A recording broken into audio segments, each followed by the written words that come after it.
kama huyu aliteremka na daga kumdunga. Santa sana na kuuma kisu. Ukiona mwanaume ameuma kisu, ujue sasa kumedhoka. Kisha kaanza kuwakata sasa. Wewe Gezuroboi katwa mdomo ikapanuliwa. Kisha pande wa juu sasa. Daga miss. Ingine miss. Kisha dunga huyo kumaliza. Na mchunge na nyinyi. Chungeni sana. James. Maridadi.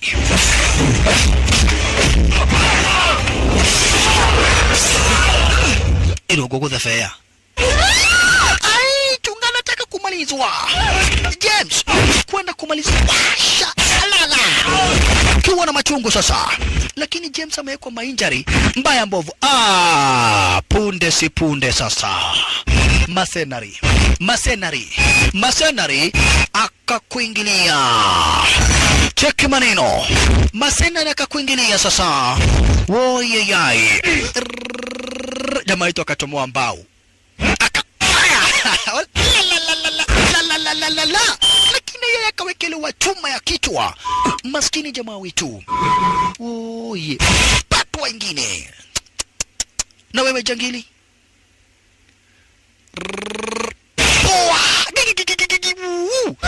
Lakini jamaa wetu amegongwa mbaya mbovu. Patwa peke. Manza kachomwa ile Jade ya Roda ajana ya Jeda.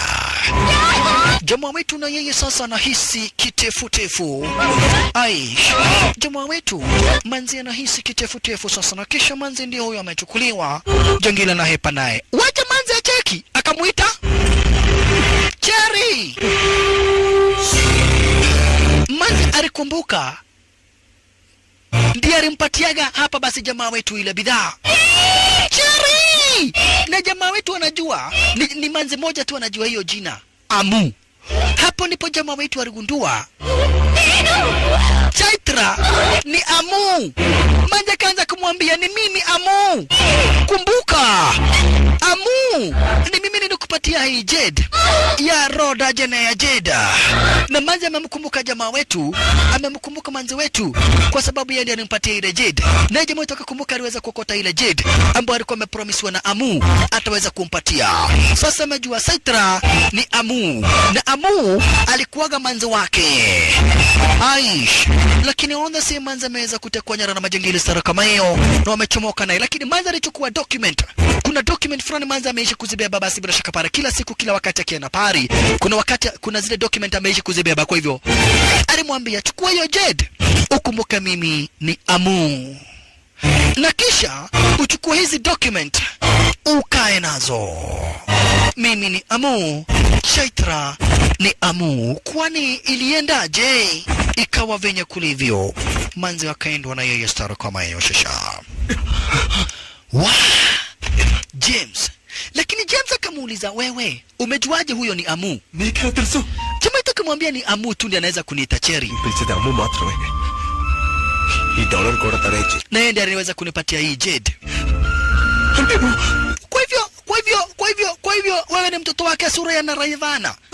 Wewe ni mtoto wake sura ya Rayana. Akaambiwa bas, wacha nikwambie na mimi ni nani. Mimi ni mtoto wake Lawyer ambaye anajaribu kuzuia akina Notorious Berary kuchukua mali isiyo yao. Sasa jamaa wetu akaanza kuhadithiwa. Tazama mtazamaji. Mwanzo James alipigia babake mawasiliano na babake ndiye wakili wake Notorious Berary. Akamwambia huyu Raj ni mtoto wake Surya na Rayana. Surya na Rayana, mtoto wake ni huyu Raj ndiye Cherry. Sasa jamaa yetu akaambiwa, sikiza, tumeishi kususpect huenda basi ni wewe. Tumeishi hapa basi kususpect huenda ni wewe. Mwanzo unakumbuka wakati kuripuka watu wengi sana waliweza kukufa. Watu walidhani pia wewe ulikufa pamoja na babako. Akaanza kuadhibiwa sasa. Akaambiwa, sikiza, babako Surya alikuwa mtu ambaye hapa basi ni mtu wa kuchunga kile kijiji. Alikuwa marafiki sana na Rufadhi. Sasa hii ni hadithi mtazamaji. Babake jamaa wetu Raj alikuwa rafiki wake Rufadhi. Wakati mmoja Rufadhi akatoa shamba 3000 hectares zipatiwa maskini, na kisha Rufadhi akarudi upande wa London. Kumbe Rufadhi alikuwa ameoa sister yake Notorious Berari. Lakini sasa naye hapa basi yani alikuwa shemeji yake Notorious Berari. Mwanzo alikuwa ameoa sister yake Notorious Berari. Ndipo Notorious Berari wakajua hapa kuna maradini, kwa lile shamba kuna maradini. Kwa hivyo wakadanganya raia waache kulima kutengenezwa factory. Na ikawa ndivyo hivyo, raia wakakubali. Project katedi mipele. Unaona, wakadanganya watu, hii shamba tunaweza tengeneza factory, watu wapate kazi. Hiyo waliwadanganya wakiwa hapa basi na mzee kwa jina la Bayredi. Watu wanakijiji wakakubali badala walime.